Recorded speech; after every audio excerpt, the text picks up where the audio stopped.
বাংলাদেশের পাওয়ার সেক্টরটা কি চেহারা এটা একটু ব্রিফ করে নেয়। যারা পাওয়ার সেক্টরে আছেন তাদের বুঝতে অসুবিধা হয়তো হবে না, আর যারা পাওয়ার সেক্টরে নেই তারা আসলে অনেক কটা সেক্টর এখন হয়ে গেছে। দেখেন ministry of power and energy division, এটা হচ্ছে হেড অফ গভর্নমেন্ট ব্যুরোক্রেসি, যেটা ওইখানে বসে থাকে।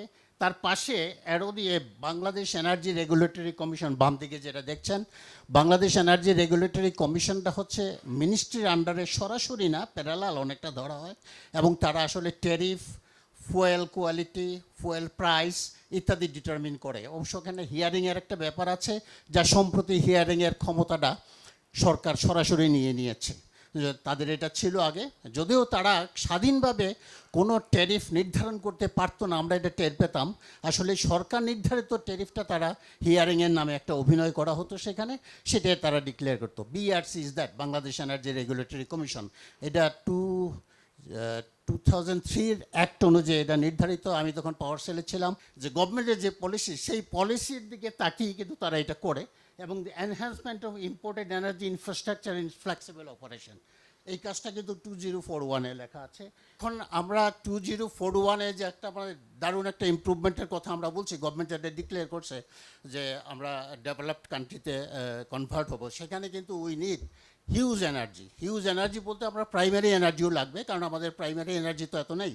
তো কাজে ইম্পোর্টের জন্য আমাদের প্রচুর এনার্জি ইম্পোর্ট থেকে করে আনতে হবে। তারপরে এইখানে এই ইম্পোর্ট এনার্জি আনতে গিয়ে এখানে রোবাস্ট ইনফ্রাস্ট্রাকচার লাগবে। আমরা এটা কোথায় রিসিভ করব? যেমন আমরা এফএসআরইউর কথা আপনারা জানেন, যে এলএনজি যেটা এখানে আনতে হয়, তার জন্য হিউজ, এখানে 2টা এফএসআরইউ, চিরাঙে, কক্সবাজারে আমাদের 2টা এফএসআরইউ তৈরি করা হয়েছে।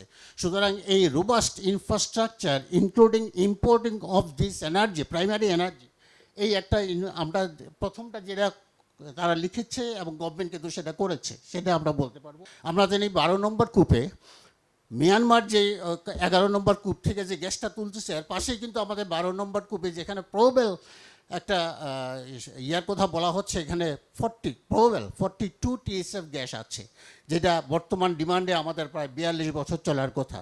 আমরা কিন্তু এক্সপ্লোরেশন কেন, আমরা 2D 3D ইয়াও করি নাই, এক্সপ্লোরেশনও টেস্টও করি নাই, সিসমিক সার্ভেও করি নাই।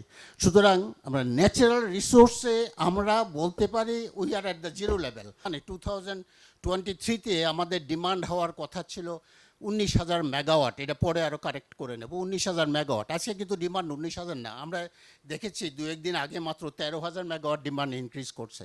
অবশ্যই এখানে ইউক্রেন যুদ্ধের কথা বলা হচ্ছে, এখানে কোভিডের কথা বলা হচ্ছে। হাউএভার, যে ডিমান্ড যেটা এক্সপেক্টেড করা হয়েছিল, সেই ডিমান্ড আমরা কিন্তু যেতে পারিনি। তার মানে national development, specially in industrial sector, is not happened, এটা কিন্তু হয়নি। আমাদেরকে ক্লিন এনার্জি তৈরি করতে হবে, ফসিল ফুয়েল বন্ধ করে দিতে হবে। ইট ইজ ভেরি, আমরা ভালনারেবল স্টেট হিসাবে এটা আছি, ঠিকই থাকে আছি। বাংলাদেশ ডুবে যাবে, বাংলাদেশের পজিশনটা এই অবস্থায়। সুতরাং আমরা ক্লিন এনার্জি ছাড়া বাঁচার কোনো কায়দা নেই। স্টাডিতে বলছে Bangladesh can produce 50,000 megawatt from solar and উইন্ডে। অ্যানারিয়াল যে স্টাডিটা করেছে, যেটা 2018-এ সাবমিট করা হয়েছে মিনিস্ট্রি অফ পাওয়ারের কাছে, গভর্নমেন্টের কাছে, সেইখানে তারা বলেছে যে 36,080 মিটার হাফ হাইট, 80 মিটার মানে 250 ফিট উপরে যে বাতাসটা আছে সারা বাংলাদেশে, নট অনলি অফশোর, সারা বাংলাদেশের কথাই তারা 9টা জায়গায়, এটা পরে আরও ডিটেলসে যাব, যাই হোক, সেখানে তারা বলছে যে আর 120 মিটার হাফ হাইট, 120 মানে প্রায় 300 ফিট, 300 ফিটে গেলে বলছে এখানে 66,000 megawatt power can be produced from wind. সুতরাং, এবং this are cheap, this are reliable, this are human friendly, this are environment friendly. Fossil fuel বন্ধ করব, ক্লিন এনার্জি আমরা তৈরি করব সবাই মিলে।